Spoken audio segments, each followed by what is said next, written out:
Hey, how's it going, everybody? And welcome to this Monday night edition of the CHGO Bears After Dark podcast presented by DraftKings Sportsbook, America's top-rated sportsbook. Download the app. Use promo code CHGO when you sign up. How's it going? Will DeWitt, Greg Braggs Jr., Cody Delmendo will join us in about 15 minutes to share some Monday Night Football bets. And Nicholas Moreano will join us in about a half hour to share some updates from Halas Hall and hang out with us for the remainder of the show to talk some Bears. How's it going, Greg? Are you warmed up yet? I know it was a little cold yesterday at the tailgate, and then, of course, over at the game, too. But then I know you work outside, so you feeling okay? Yeah, it was a little warmer today. A little chilly yesterday, so shout out to everybody that bared the elements, for our tailgate, which went really well. Everybody that came out, we had a great time, gave away some fun stuff, a FOCO sweater, shout out to FOCO, and it was a lot of fun.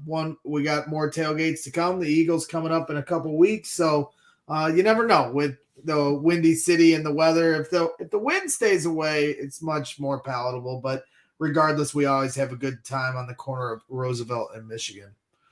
Benny G said, "What's up, Benny? Thanks for joining us here." Greg, you talked about giving away that FOCO item, and you did like a bouquet toss. Why do you seem so skilled at tossing bouquets? I have no idea. I mean, I didn't know I was so good at this, but I got skills to pay the bills, as Tim Hardaway once said. So I don't know.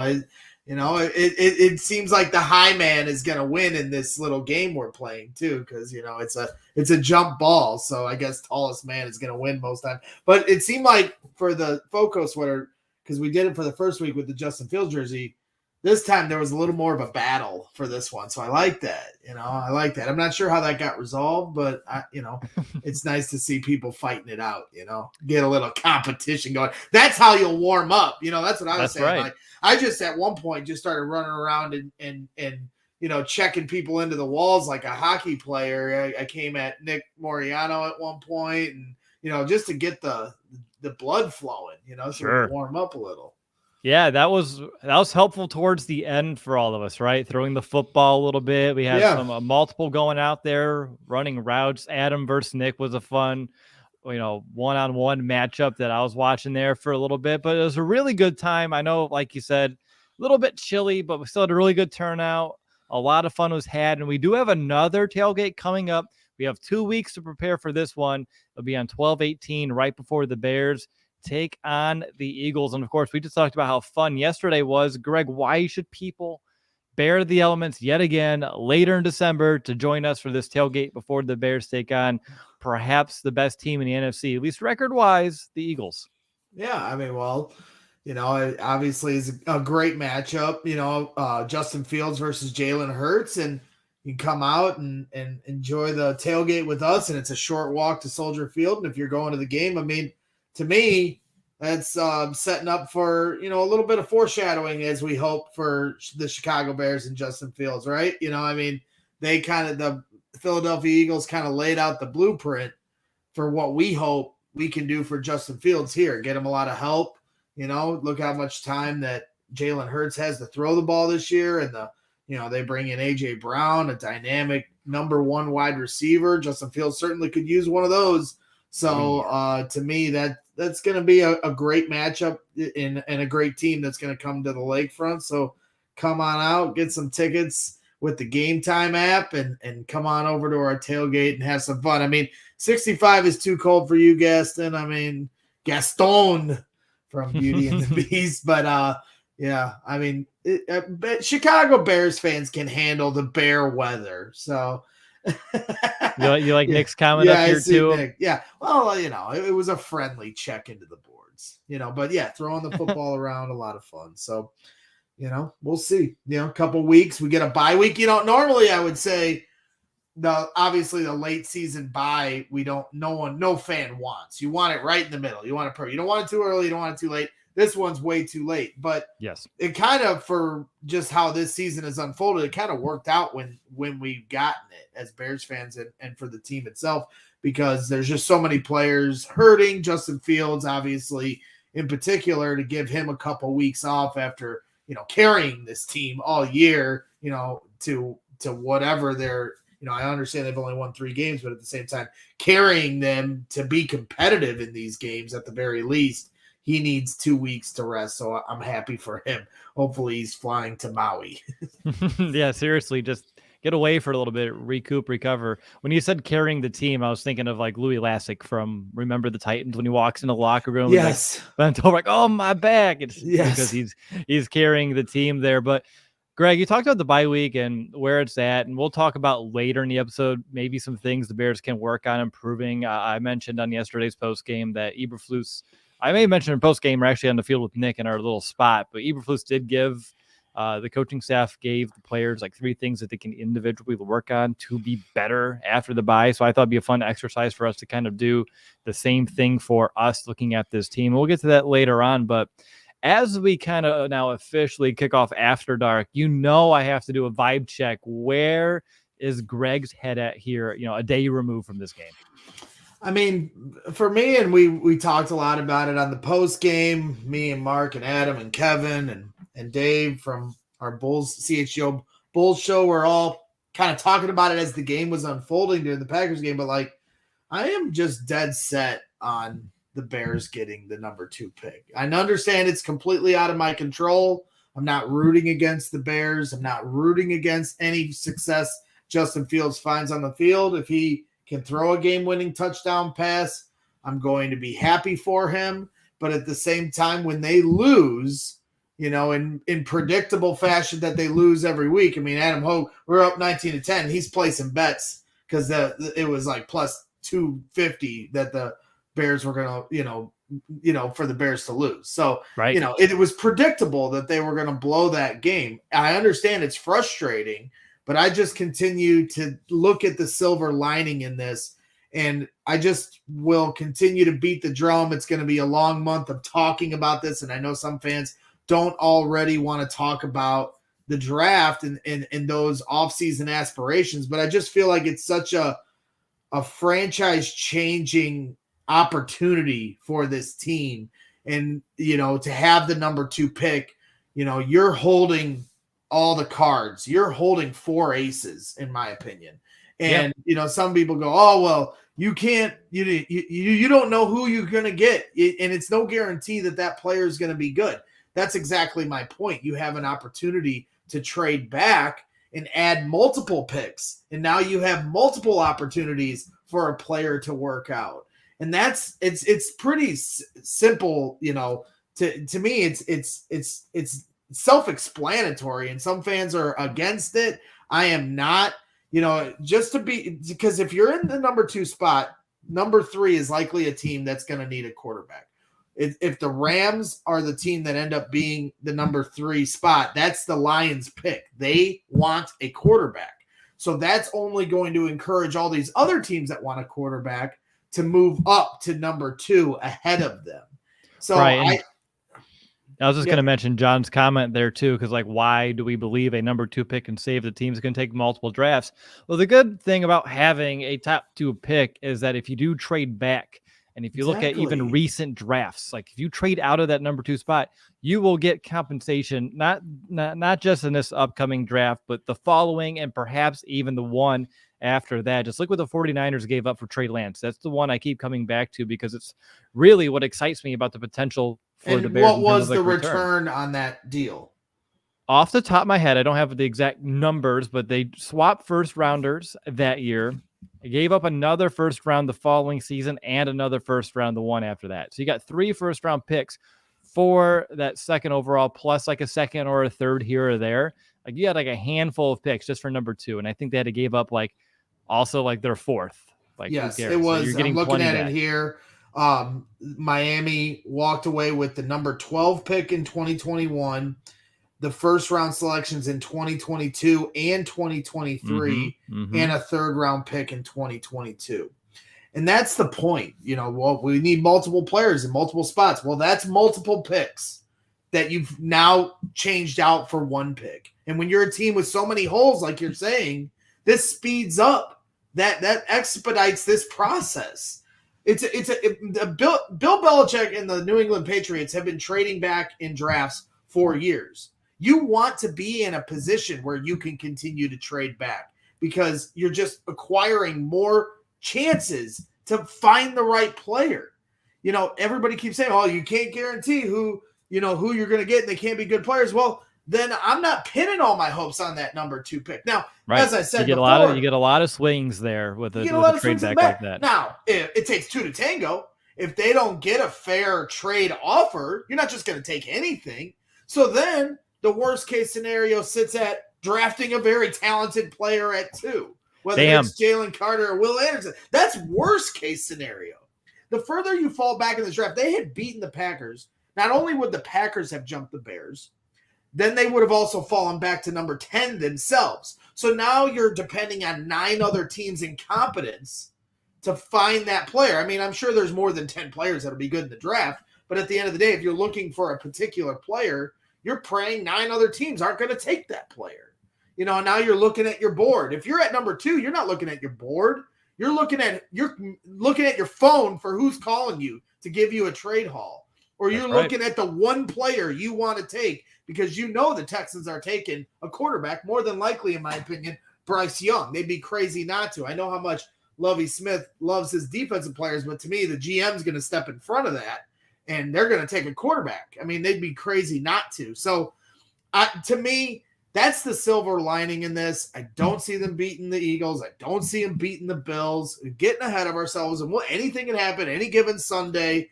But for Bears fans that can't, look at the bigger picture and get frustrated at a fan like me, I'm the biggest meatball there is.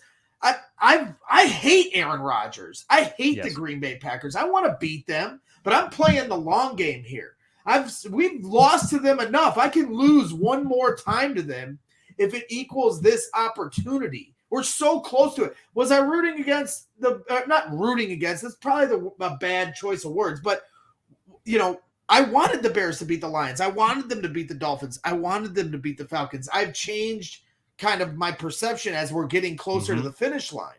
So now that we're almost there, screw it. It's a Band-Aid rip. It doesn't feel great right now, but I promise you come April, it could be something that sets our franchise up for years to come. I can't emphasize that enough, and I will continue to emphasize it no matter how nauseating the conversation gets, and we'll see how it plays out. I want a montage of just your progression over the last 6 weeks on this show of we have to win. I want to win to you know what? It's okay. We lost to the Packers. I hate Aaron Rodgers, but I understand it for the future because it has been an interesting turnaround that I've been watching here. And I think just a minute video of you just slowly changing your mind as the Bears continue to lose games will be a lot of fun to watch. Well, that's what fans do, right? We wear our heart on our sleeves and we're emotional. Fan is short for fanatic. And I certainly fall under that category. I'm not acting like I'm the smartest fan out there either. I mean, I just have my takes and I'm going to give them to you, whether you like them or not. But the other reason why through that window of the Dolphins game, the Lions game, the Falcons game, was we were still trying to let Justin Fields grow and develop. I am now at a point where Justin Fields doesn't have to prove anything to me. Do I want him to get the reps and get more development? Sure, as long as we're keeping his health in check. And always, as coaches and GMs, that should be the forefront of their concern every week now. It shouldn't be, no, Justin Fields needs to prove something to me this week.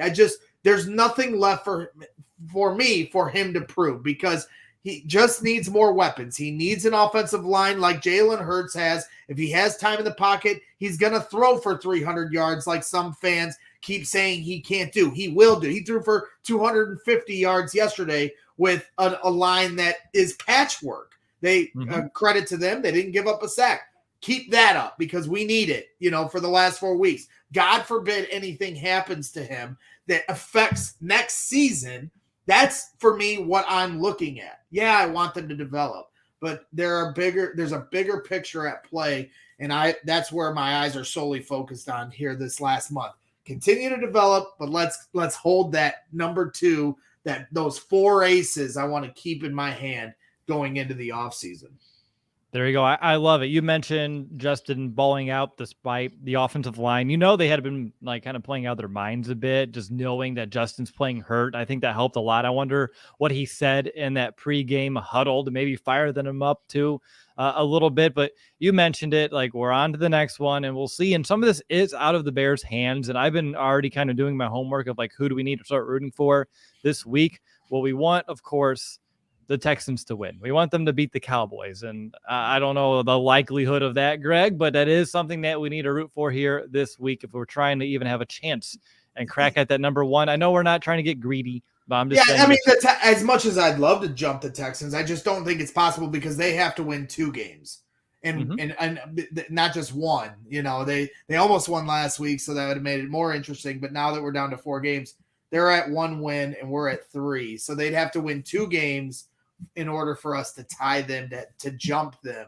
And I just don't see them winning 2 games. But as far as these rest of these teams, any team with 3 wins or 4 wins, we're rooting for them to lose, because the best thing that could happen for this team is those teams do win games. And then we enter that final week of the season not having to worry about whether they win or lose, because they won't give up, you know, where their draft spot is. Then they can do whatever the hell they want. I don't really care. I won't be as emotionally attached to the outcome affecting our draft status, you know, going into the offseason. That's absolutely something to monitor. For sure. And there's just 2 others that are like at the top priority of games to like pay attention to: the Broncos and Chiefs, and then the Rams and the Raiders, because they're right behind the Bears. And if either of them actually lose, since the Bears don't play, they will each jump the Bears. So the Bears would move down to 4th after this week if those teams end up losing, and because they have the weaker strength of schedule, which gives them a higher pick, which I don't like. I think a tougher strength of schedule makes sense to like reward that team for losing instead of like, oh, they should be higher because they had a weaker schedule and they still lost. Like they should be punished for something like that. At least a thought I had as I was looking through the rules here today. But it is a little bit past 6:45, which means it's time to bring on Cody to win people some money. Cody, how's it going, man? Ooh. I hope he's coming in to break some Cubs news. I want a shortstop. Unfortunately, I'm not here to break any news, Braggs. Right. Though I did read that John Lester has turned into a recruiter now, and he's been trying to convince Xander Bogaerts that the Cubs are, a solid destination if he so chooses. So I love it. And hopefully during your segment, the news breaks. We will rejoice. That's it could happen, and it could happen. It would be a magical moment for us. Yeah. Yes, Scott. I'm a Boiler fan. Cody's an Illinois fan, and Will is Cody's an IU or Illinois alum. And Will is an IU alum. I didn't go to school. I'm not an. Oh, you're not an Illinois alum. I apologize. I just grew up. I grew up near Champaign. Okay, that's why I apologize. Thank you for the clarification. No, I wish I was. I wanted to go to Illinois. I just didn't have the money or the grades. I didn't have the grades to go to school either. So no, at least you found another place. But yeah, don't worry. I found the debt here for mine. That's all it is, right? We're all Big Ten fans here, Scott. Yeah, so yeah, make definitely some people their money, Cody. All right, pay off my student loans. Let's go. All right, I personally, I wouldn't be putting a ton of money on this game tonight, because this game, again. No, don't say it. I come back every Monday. I'm like, this game stinks, guys. Like this every game week. Stinks. Mondays and Thursdays. 2 teams stink. I'm like, the NFC South stinks. Like it's no fun. Yeah, but I am leaning the Saints tonight, and I hate it because Andy Dalton on primetime stinks. His record on primetime stinks. But you're giving me the field goal and a hook, and this Buccaneers team is you can't trust either one of them, man. And maybe if it was 2.5, maybe I would lean on the Bucs. But I think the Saints are can hang around. They've been in games. If their offense gets anything going, they can be in games. I mean, they lost 13-0 to the 49ers last week. I mean, they just couldn't get any offense. So they have their defense is solid for the most part. But yeah, no, I don't know. I lean Saints just because in recent years they've played well against the Buccaneers. Tom Brady hasn't played well against the Saints. Now I know Drew Brees was on a lot of those teams, but it's a soft sprinkle on this one, guys. I lean Saints, so I'm taking the 3.5. However, I did create a parlay that is a little bit more intriguing. It's not super juicy, but it starts with the Saints plus 10, like an alternate line, right? So I have the Saints plus 10, 10.5. And then adding on to it, I have another alternate total this time. It's under 50.5. The regular total is like 40, 41, something like that. So I just boosted up to 50 just because I could easily see there being points in this one, even though I don't think there's going to be, but I don't think it's going over 50. So, yeah, under 50.5. And then Andy Dalton to throw an interception. And then Andy Dalton 30 plus passing attempts. Do they have an odds for a pick six, or is it just an interception? Just interception. I mean, you could throw a Tom Brady one in there too, but I know, like, if there's anything single, if you didn't want to bet on the spread or the total, I feel like betting Andy Dalton to throw an interception is I guess then you're just betting on the Bucs defense to score, right? That's the pick six, right? Yeah. I guess. Yeah. I mean, yeah, you could bet like the Buccaneers defense to score a touchdown, which is plus 650. Yeah. Which, I mean, it could. Andy Dalton on primetime this year. There's one game I remember because it was such a bad beat for me. It was a Thursday night game, Saints Cardinals, and I took the Saints that night to cover, and they were winning in the second quarter, almost going into halftime with a lot of momentum, and then Andy Dalton threw consecutive pick sixes in the final like 2 minutes of the second quarter, and the Cardinals took like a 2-touchdown lead into half, and it was a blowout by the end of the game. So like it really changed the game there when that happened. So like I said, Saints plus 10.5, the under 50.5, and then Andy Dalton to throw an interception, and then Andy Dalton 30 plus passing attempts. The Saints haven't been able to run the ball all season. Like Alvin Kamara is great, but because I don't know what it is, honestly, but they just cannot. They haven't been able to run the ball consistently. Plus, the Buccaneers' run defense is solid. I think they're going to be forced into having to throw the ball a little bit. But I feel like the same way about the Saints defense forcing the same thing out of the Bucs a little bit, even though Marshawn Lattimore is not going to be playing for the Saints, I guess. I don't know. I don't feel great about this one. I take my advice with a grain of salt. If there's one bet that I would have to pick to love from this game, it's definitely Andy Dalton to throw an interception. That's really about it, man. Like both these teams have just been so inconsistent, and you can see it in their records.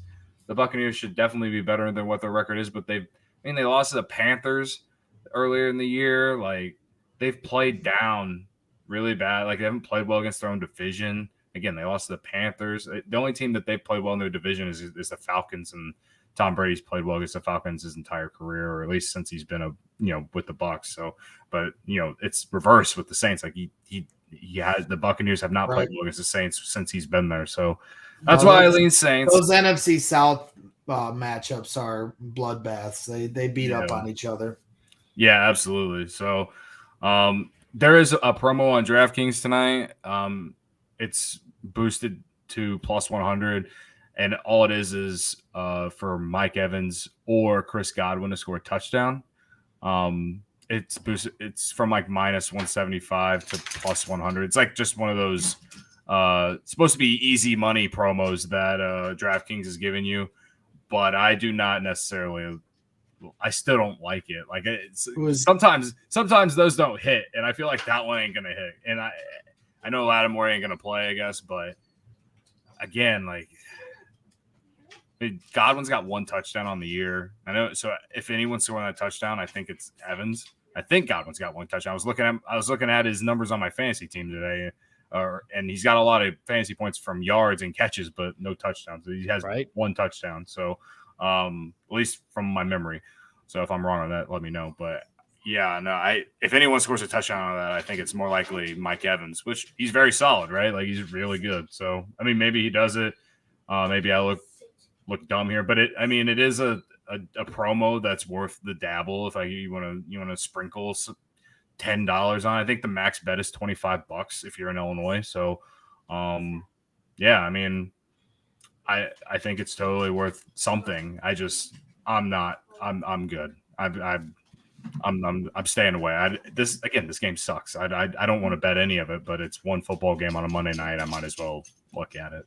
You're putting a lot of confidence in Nick, who's desperately searching for some bets tonight, as I saw on Twitter a few hours ago. And I told him, just tune in a little early before your segment. And Cody was, set you straight. But I appreciate the honesty in terms of I don't know about it. But Nick's sitting there we'll have him on in a minute and he can verify or not. But I'm sure he's I don't know. Maybe it's not the week. I personally, like you said, wouldn't. I have Mike Evans on one of my fantasy teams. Who's this? Is this almost rode the bench. Is this your dog behind you on the couch? It's just the dog that we're watching right now. Let's see. What kind of dog? What kind of dog is this? It's a dachshund mix.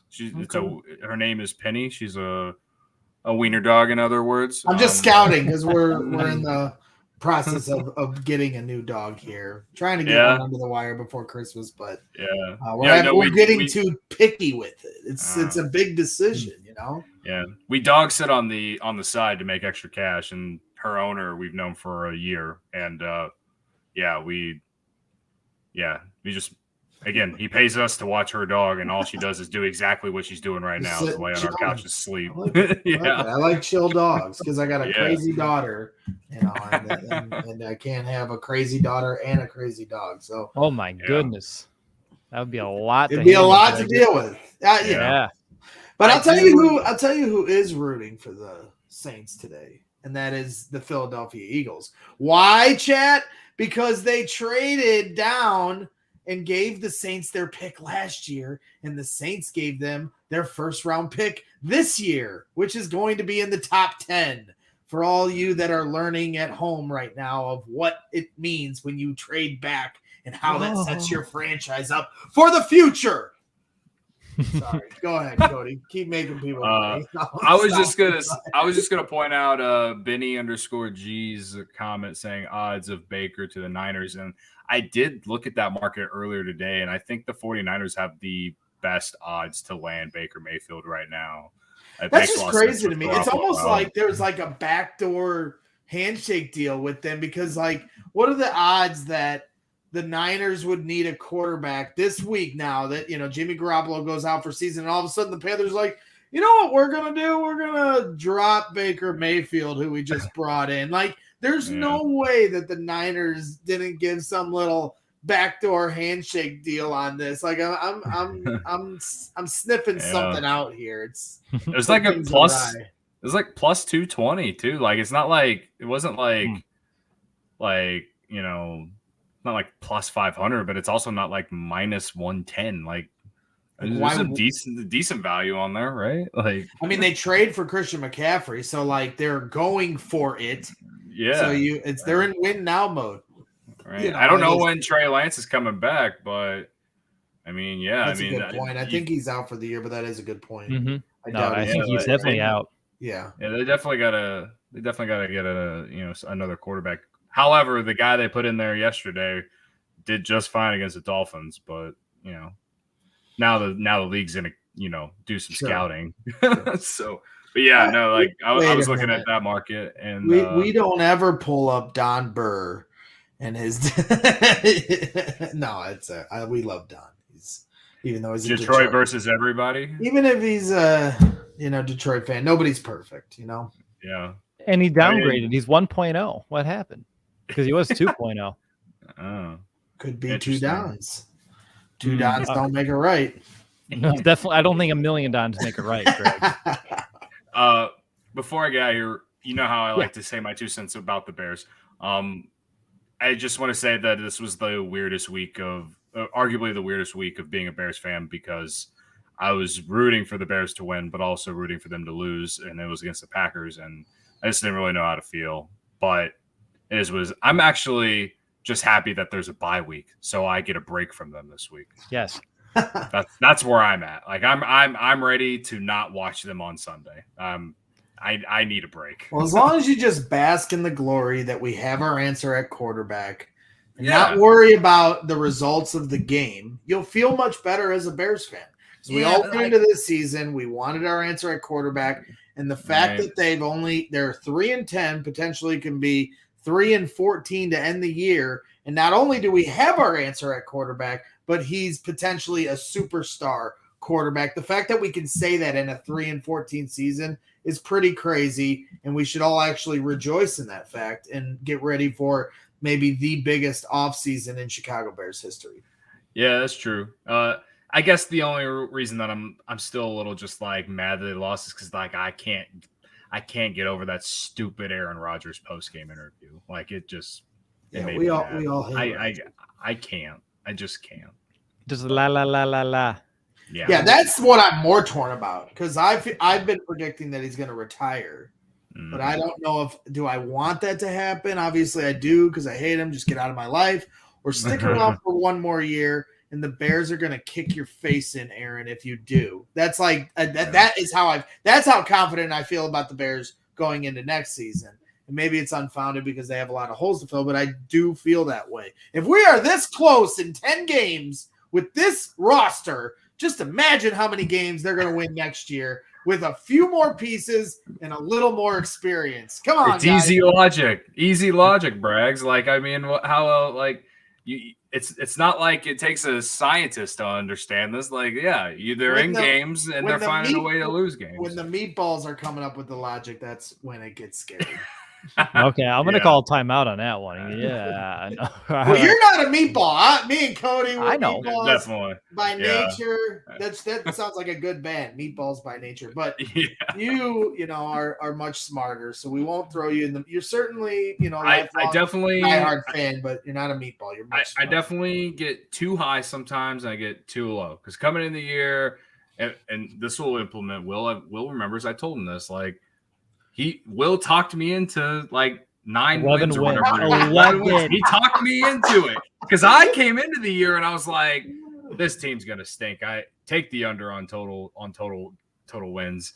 And then Will had to talk and he talked me into it. The optimist in me, yeah. There's no shame. I know. But I can be the same way too. I mean, I did the same thing with the Cubs last year. Right. Thought they could win like 80 some games and they win 74, but it looked significantly worse, like, at the All-Star break. So yeah, no, I get it. Like, we all like to be optimistic, but you have to have the realists in there with your group of friends too. So yep, exactly. And I think I learned my lesson this year. I don't think I've ever gotten this high, but it's such a long off season. It was such a long off season. I had a lot of faith in the coaching to beef up this talent, but sometimes even good coaching. How many games were that close though that could have gone the other way? And that's the other point that I want to really throw out here now. Also, like, go ahead. You also didn't know if they were going to trade Roquan Smith and Robert Quinn too. You know? So, and all these injuries, you can't like estimate like all those that are going to happen.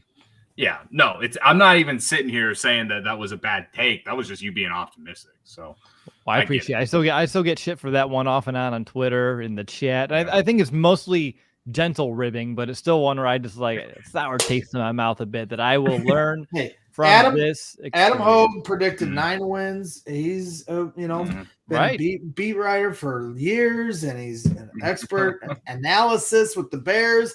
He's not losing any credibility from that. You're not either. Well, preseason predictions are really, you can just take them with a grain of salt, because what really matters is what's a little more trickier is the week to week, predictions, because there's an ebb and flow to the season. There's injuries you can't foresee. There's so many different variables that go into a year to what you say before the season. By the end of the year, it has no bearing. So I would take it with a grain of salt. Yeah. So I appreciate it there, guys. Cody, thanks for hopping on. Enjoy the rest of your night. I'm assuming you're not going to intensely watch this game based off of how you've expressed it, which I agree with you. It's a bye week. Enjoy your evening dog sitting. Thanks again for hopping on. You're not allowed to sleep until you get me a shortstop. Good night. Goodbye. I'm fair. That's fair with me. I'm good with that. All right, guys. I'll see you later. All right. So before Nicholas Moreano joins us with those, pearly white teeth that like blind me. Speaking of being blinded, I need to let you know about Shady Rays. I thought that was good. They never understood why sunglasses were so expensive, so they set out to change it. You don't have to break the bank for quality sunglasses this fall because our friends at Shady Rays have you covered. Shady Rays are premium, polarized shades. They feature world-class optical clarity, substantial durability, and styles catered to everyone in every lifestyle. The best part about Shady Rays, and I tell you this every week, but I'm going to keep hitting it home, they have the best and the most insane protection program in all of eyewear, which is lost and broken replacements. If you lose or break your shades on day 1, 10, 100, doesn't matter. You let them know. They will replace them. No questions asked. And they do a lot of good here in America fighting hunger. They donate 10 meals to fight hunger with every single order placed, and they donated over 20 million meals to date. So for our listeners, Shady Rays, they are running their deepest deal of the season. Use code CHGO for 50% off 2 or more pairs at shadyrays.com. That's buy one, get one free. You can get 2 pairs for as low as $54. Redeem only at shadyrays.com, where you can find all of their newest and best shades. What's up, Nick? What's going on, you guys? We're chilling. doing good. I want to hear about you? next Evo. Oh yeah, next Evo. I have that all ready to go here, Will. And real quickly, Shady Rays. I was rocking them at the tailgate. Fantastic sunglasses. Really enjoyed those, so you should definitely check them out. But I have to tell you about next Evo. And with the holiday season here, not everything is sleigh bells and mistletoes, you guys. There's also airports, shopping malls, and those dining tables crowded with the people. Some you're only glad to see maybe once a year. That happens during the holidays too. So give yourself the ultimate gift of a stress-free holiday with Next Evo Naturals fast-absorbing CBD products. Next Evo Naturals are developed with smart sorb technology, which is clinically proven to help your body absorb CBD 4 times better than regular CBD oil. I've noticed Next Evo Revive helping me when I'm dealing with muscle soreness after a workout, and that's why it's important to take it on a daily basis. And Next Evo Naturals are also scientifically formulated to deliver more CBD in a way that your body can actually use, clinically proven again to have 4 times better absorption. So don't settle for less. Get your supply of Next Evo Naturals Revive CBD complex today, or shop their gummies, capsules, mints, proven to absorb again 4 times faster than CBD oil. And you can get up to 25% off when you subscribe and spend $40 or more at nextevo.com/recover with promo code BEARS. That's nextevo.com/recover with promo code BEARS. Good stuff there, Nick. Welcome to the show. Jonathan's in the chat, and he just dubbed us the trifecta of all caps awesome here on the show, which, hey, I like it. That could be another fun band name if you only had like a little 3-person band there. Just saying, throwing it out there, Greg. All right. So, Nick, Halas Hall today. I would say that the band name for us would be two bros and an idiot. 2 bros and a meatball. 2 bros and a meatball. I can always get a good laugh from my self-deprecating jokes to myself from Nick. I know that. It's my go-to. It works. Goodness. But it's true. I mean, I can't help myself. I love it. Love it. So how you feeling today, Nick? I know yesterday was your birthday. Happy, birthday. I told everyone who I saw yesterday was your birthday, but I didn't tell anyone on the show. So I wanted to at least do it here in this fashion, but it was great to hang out with you. First time I actually got to see you on your birthday in our lifetimes. And we've been friends for over 7, 8 years now, which is nuts. It's almost a full decade. Watch out. But anyway, happy birthday yet again. Glad that you're on. And what's up? Yeah, no, thank you for that, and thank you for everybody wishing me a happy birthday. But let me give you some updates, you guys, from Halas Hall. Let's start with Matt Eberflus and just kind of what he had to say. I think a big topic for today was how Justin played. He looked so much more improved in the passing game and just what he was able to do against that Green Bay Packers defense. But he was also asked, Matt Eberflus, about Justin not running as much. Really, the Bears just like the game plan that they had for the Packers. Even though they gave up over 300 yards rushing to the Eagles a week before, they just really liked how they were passing the ball. So that was an emphasis for that game, for the game plan yesterday. And you also saw some of those wildcat plays. They did that so Justin wouldn't be taking some of those hits, because obviously he's more than capable of taking the ball himself and running. We all saw that in his 50-plus yard touchdown run, which he said, again, crazy. Well, he said he felt slow on I that know. run. He looked plenty fast to me and to everyone else who watched it. 21 miles an hour. Slow. Yeah, slow. Okay. Yeah. All right, Justin. Make us all feel bad for how slow we are. But yeah, so that was a part of the game plan yesterday.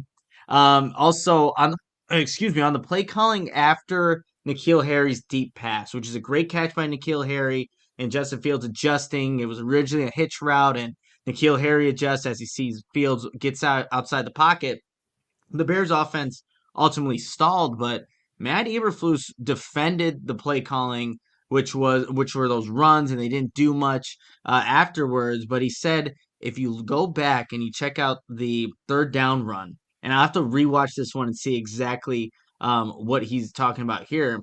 They were trying to kick out the 3 technique and run the trap the correct way, he said. And that's a play where Tevin Jenkins is actually pulling, and it just wasn't executed correctly. He said if they did, most likely the running back gets up to the safety level and they're still maybe, extending that drive. So defend the play calling. I know that was something that Bears fans looked at yesterday. Even, we're looking at that now, some of the play calling in the second half, but he still defended what Luke Getsy called, and really it's that lack of execution that he wasn't happy with.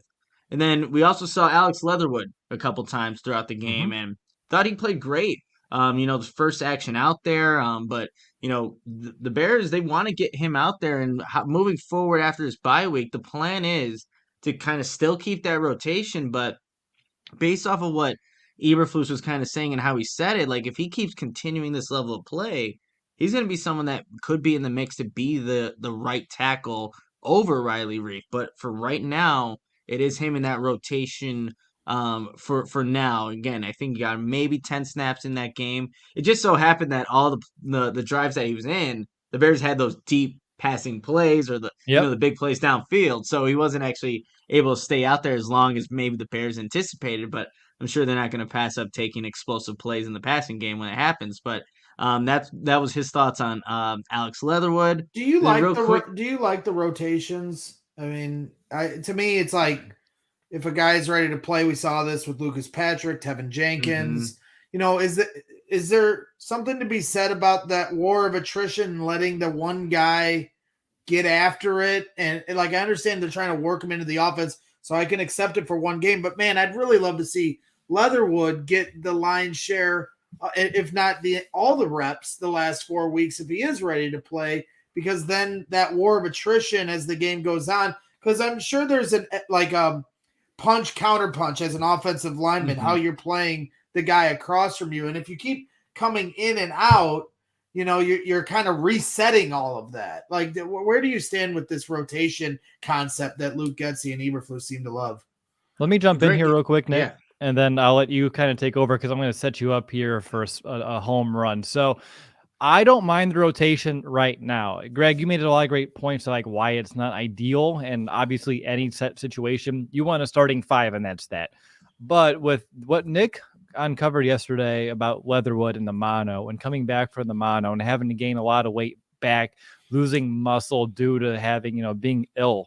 I think that's a big reason why he needs to kind of be eased into this thing here. I don't think it's as much as getting used to the offense. I think his body just needs to be used to being out there playing professional football again after kind of going through that. And how they talked about it today and what Nick was mentioning, at least to me, seemed like the door's wide open that by the end of the year, he could be like the right tackle, like the guy, kind of like what we saw earlier with Tevin Jenkins and Patrick. I think it's just going to take like a game or two. And then potentially if he shows up enough, he can take over the job. And of course, Jenkins got it due to injury and people having to kind of get fluxed around after Cody White here. But regardless, what we saw in Tevin Jenkins this season proves he's going to earn that spot. It's just a matter of time.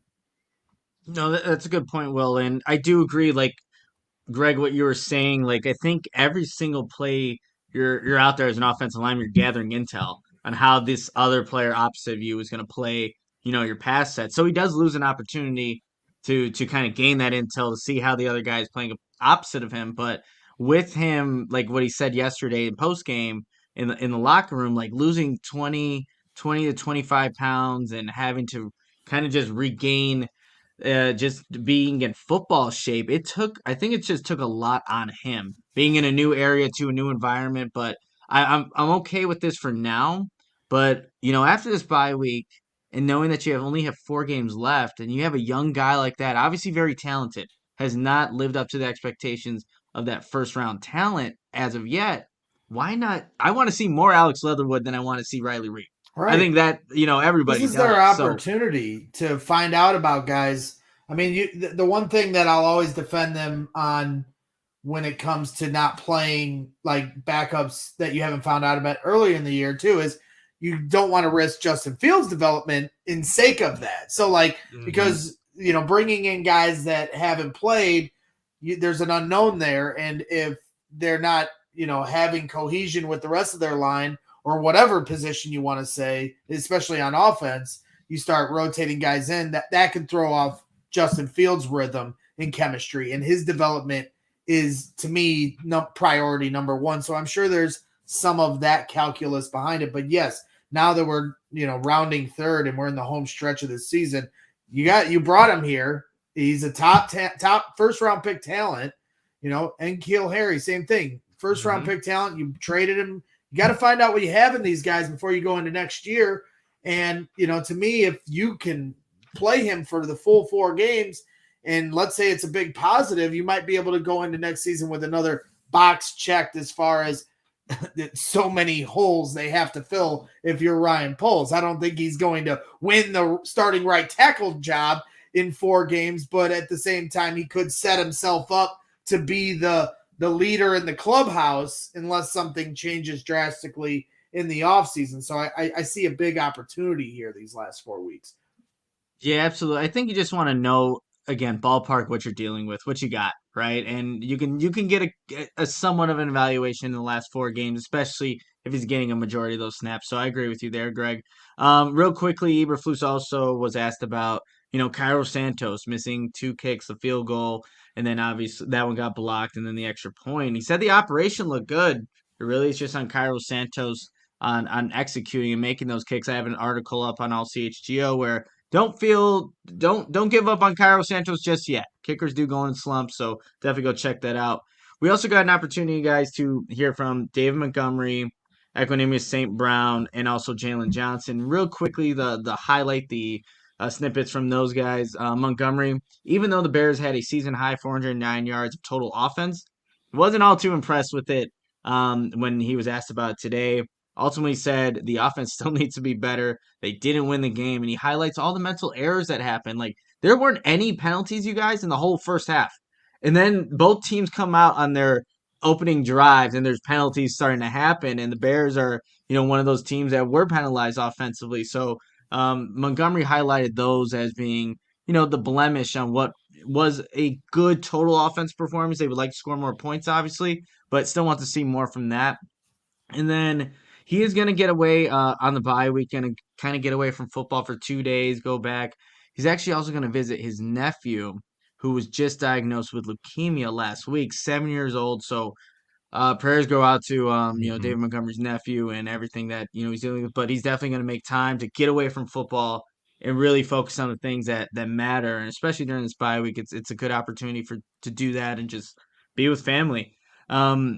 And then Jalen Johnson, he was asked, just about Rodgers' comments in his post game. I don't know if Bears fans saw this, but called Jalen Johnson a premier player. And what Johnson said to those comments, it just kind of validates what he's already believed in himself and feels like that, that premier player doesn't get thrown around all too lightly. So to hear a guy like Aaron Rodgers say it, again, just validates how he thinks he's been playing.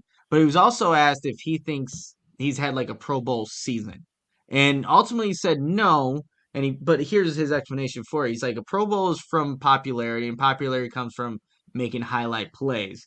And he does feel like he's a Pro Bowl player, but he hasn't necessarily met those accolades, right? And, Jalen Johnson usually doesn't get too many opportunities throughout a game. That was what I was going to say. Yeah. The beginning of the year wasn't the stat that was going around that he hadn't been targeted in like the first 3 or 4 games before the injuries or whatever started to happen. But he had a good run where they weren't even throwing his way, to your point. Yeah, absolutely. So he doesn't think he's had a Pro Bowl season, but knows that a lot more goes into being a Pro Bowler than actually being a good player, is how he kind of, put it. We also got to hear from St. Brown, and this is pretty brief, but real quickly on the interception. The one that obviously Fields is targeting to him, and I'm sure we've all looked He didn't into run this. out of the building today? He didn't. He was there.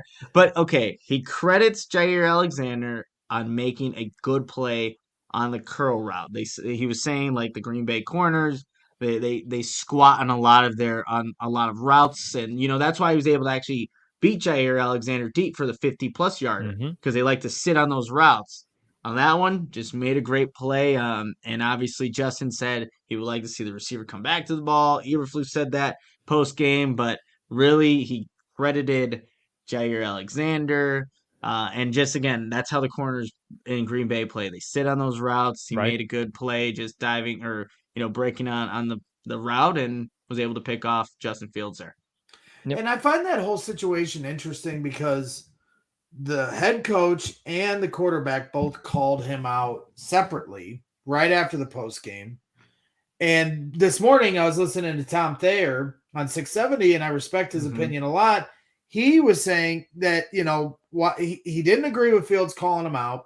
And then he also said that the throw is also on Fields too, because, Alexander is sitting on it and his eyes are on the quarterback, and Justin should have seen that and not thrown the ball. But the coaches and the quarterback are putting it on the receiver. And so it's like, like I said, I also respect Thayer's opinion. Obviously the coaches are seeing something different. So I just feel like maybe both things can be true in this situation, because he certainly should have at least fought back and tried to knock the ball down at the very least. See, when I play Madden and I throw routes like that, if I don't switch to the receiver till I come up a yard, like, it's going to get picked every single time. Exactly. And I've learned that over the last few years. I think, I also very much respect Tom Thayer, and I think he made a really good point there. My guess, Greg, is that throughout the week in practice and the game plan, and they know this, it was just something that they preached over and over again, like coming back to the football, because how aggressive those Green Bay corners are. And Justin was trusting EQ to do that. Trust throw is the big term that kept coming up there yesterday. And so I think that was just a coaching emphasis that wasn't adhered to. And that's why we're here having a little bit of that, the calling out a bit.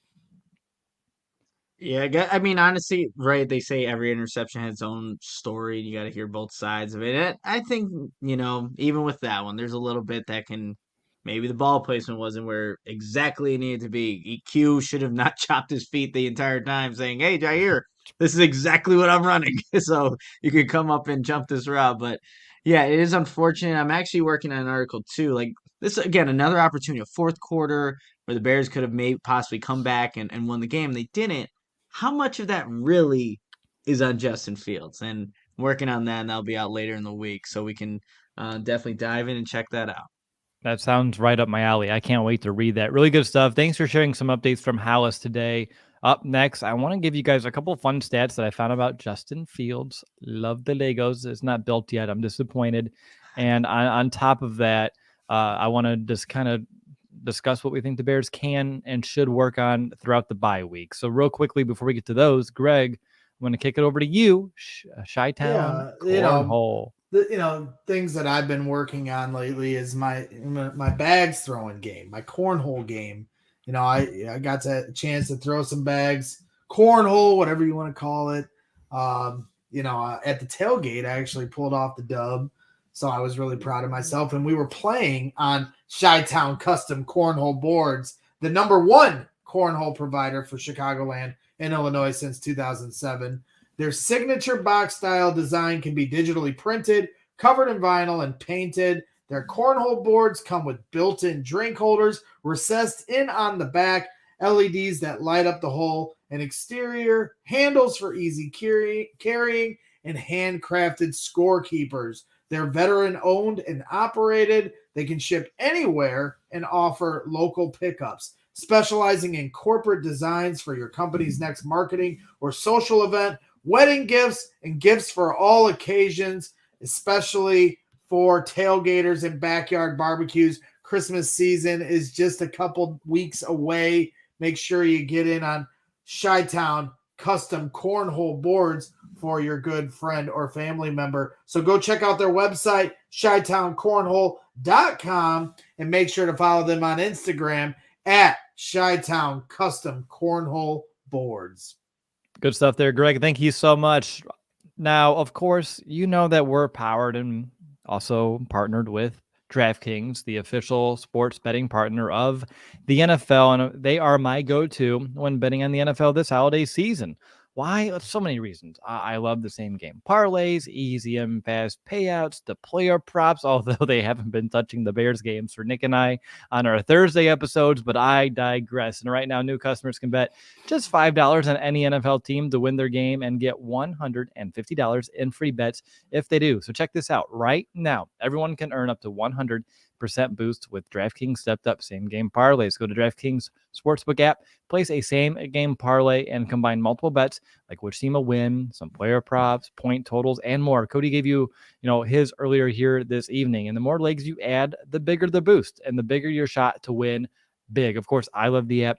Super easy, and I always just comb it for college basketball games on top of the slate of NFL games. And I know Nick was even looking around for some bets for tonight's game earlier today, all on the DraftKings app.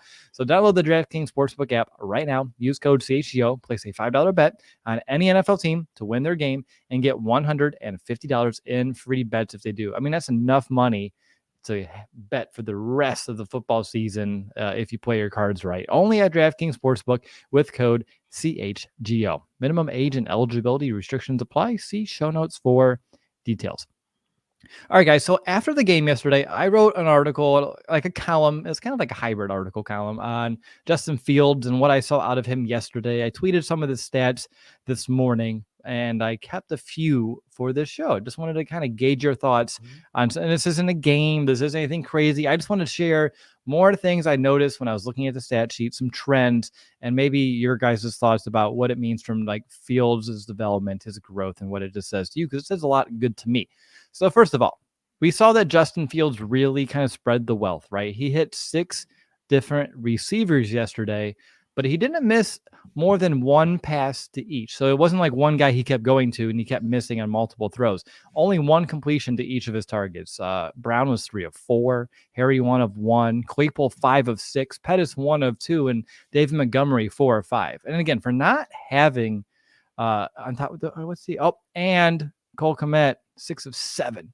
So just want to throw that out there. Like no matter where he went, he was finding someone consistently. Again, hit 80% of his throws, a career high for his season, or for his starts throughout his career. So for me, guys, this screams making the right decision, but also making some good throws too. Would you agree?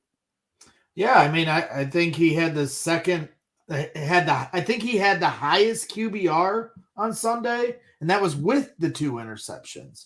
So it just goes to show you, where his level of play is, the fact that he can, continue to develop with, lack thereof talent around him is a credit to him. So, I think it's great. And you have to give the coaching staff some credit. I know Luke Getsy definitely did not have his best day, but at the same time, they only had the one run, that Justin just took off and scored a touchdown. That's great. But aside from that, in the second half, they didn't run him a lot. They're doing Wildcat to keep, trying to implement different plays to keep him out of harm's way. So this idea for me that we need to have his health as top priority, if you're the coaching staff, they're showing that. And then also starting to put him behind the pocket and let him develop from there. So I like what I've seen. It's definitely a step in the right direction and a good sign for where this could go here after the bye in the final 4 games of the season.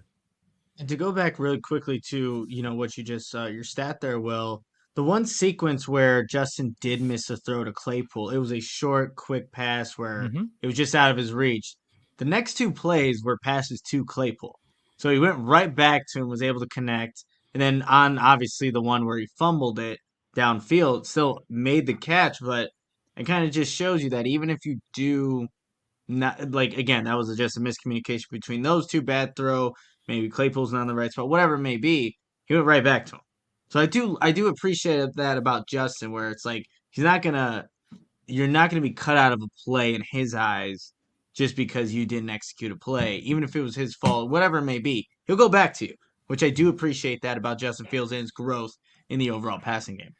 And the fact that there was a 36-minute stretch of game time, not like real life time, but game time, that he did not have an incompletion. 36 minutes in the game, he did not have an incompletion from about 9:45 in the second quarter all the way until 3:33 remained in the game. That's a long time, a long stretch. And it just shows you where his expectation level has grown from the start of the season, where we're like, let's just get a touchdown here, please. To now, if he makes one mistake, that's the thing we're nitpicking. You know, the Lions, when he threw the interception.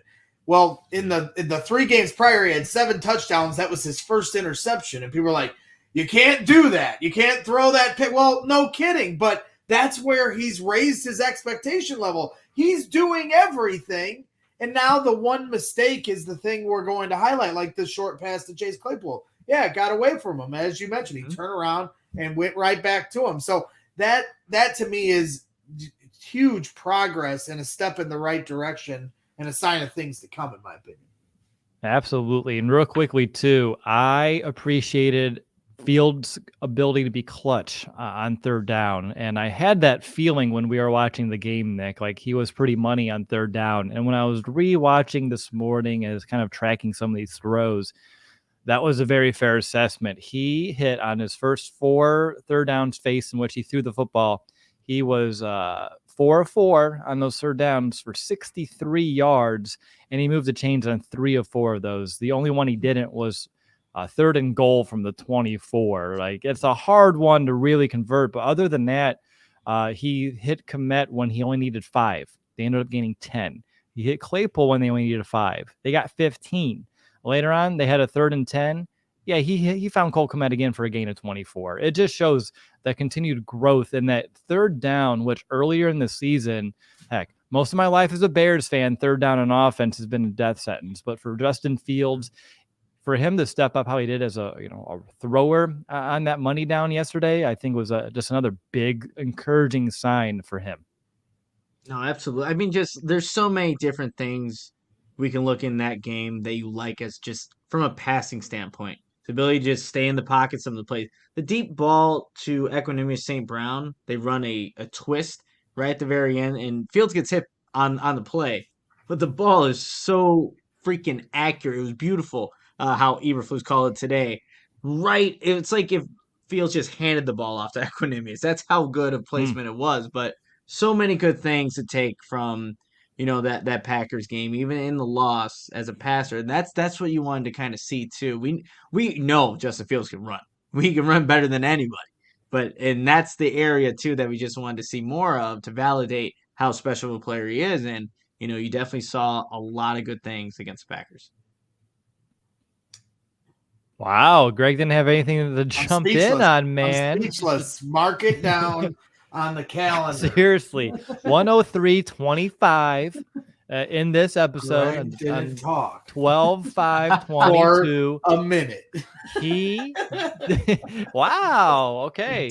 I looked down too. I'm just expecting words.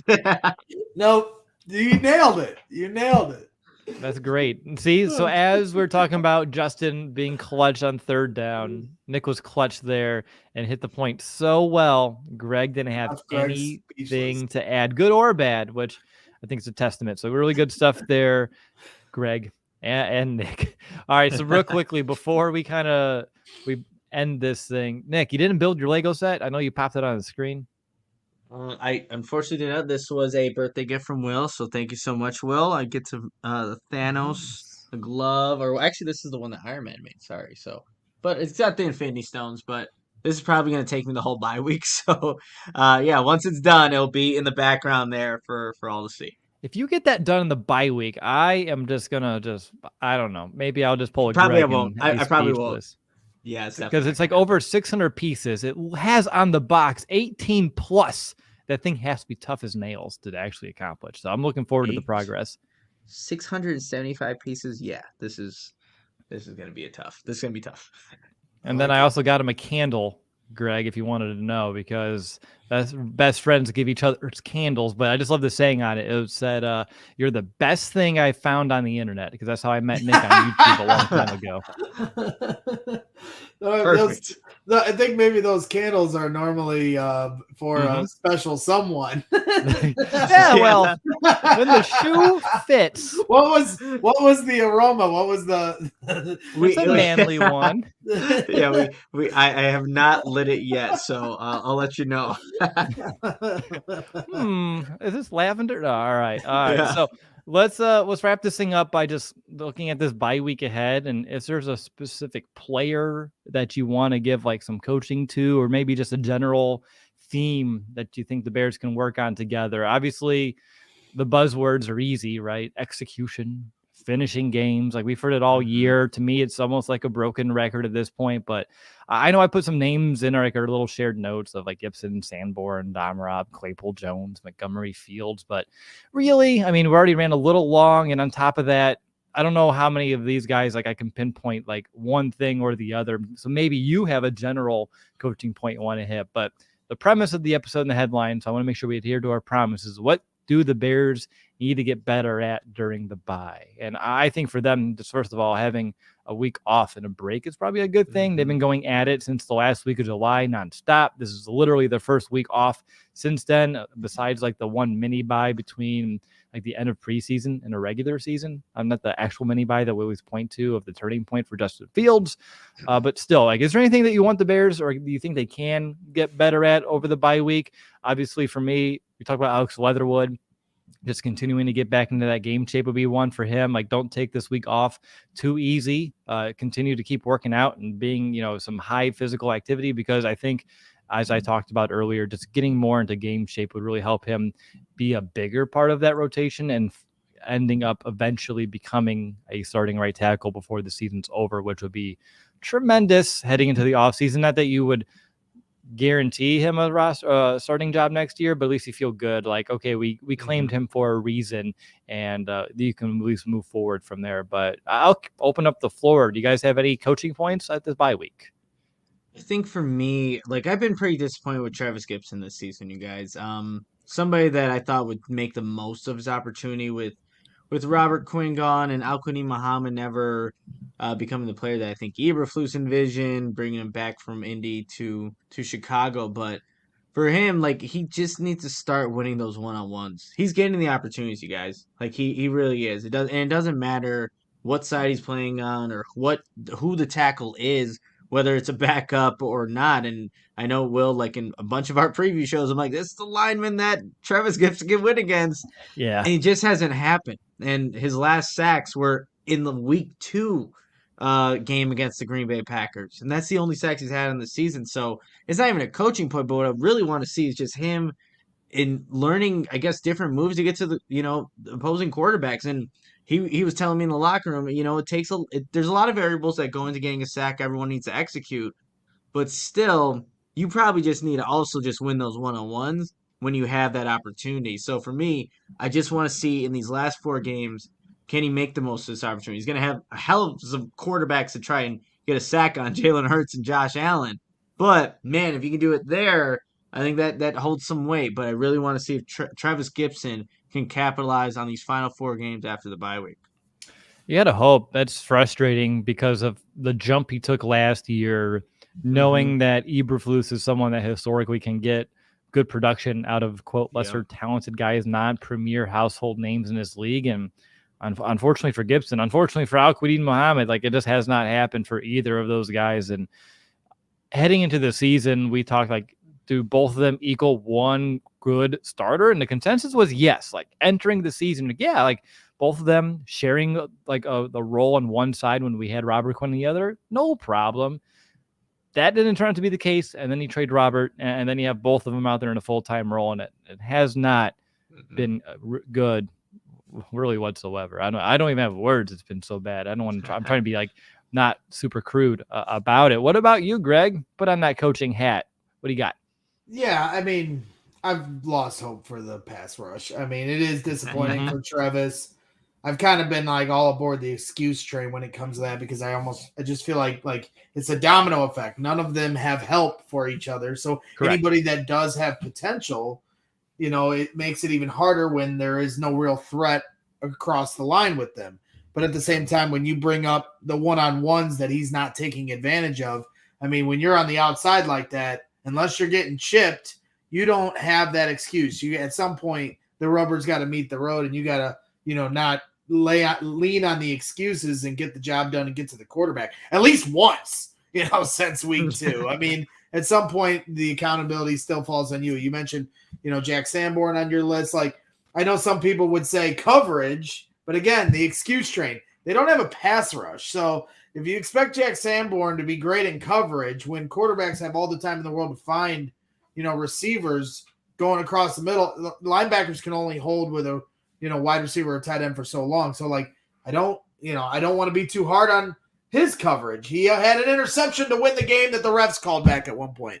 David Montgomery has nothing to work on. He is exactly who he is, and he's very good at what he does, even though I give him a lot of shit when I'm talking with Adam about David Montgomery. I like David. I'm not just joking around. I miss Khalil Herbert, but I like David. So the guy that I just want to see continue to develop, the thing that I think is most important, is the guy you spent a second-round pick on, and that's Chase Claypool. I mean, that development with Justin Fields is crucial. I want to continue to see that evolve. Now they're letting Justin throw more. They're protecting his legs and his shoulder by keeping him in the pocket. No sacks. Shout out to the offensive line for that. That's huge. May that please continue here as the last 4 games, come to a close. But that is what I need to see, is Chase Claypool continue to evolve as high as that can go. Give him some damn red zone targets. That's what he is known for. He's a big body with great hands. I think they haven't tapped into that enough. I know they need more opportunities in the red zone, but they had their fair share yesterday and they didn't dial those up, so I want to see that chemistry and that relationship between him and Justin Fields get, sped up before we get to the offseason, and then they have the whole offseason to work together, learn the system in its entirety together as a unit, as a wide receiver group, and everything else that goes into that. And I'm sure they're going to look great next year, when they have all that time. But this is the time to take advantage of that. So Chase Claypool is definitely my answer. Kurt Gullidge, who's real loyal supporter of what we do here at CHGO Bears, he took the words right out of my mouth in the chat, and I cannot agree more. Chase Claypool. Love it. Good stuff there, guys. I really appreciate, the time, the effort, and the thoughts there.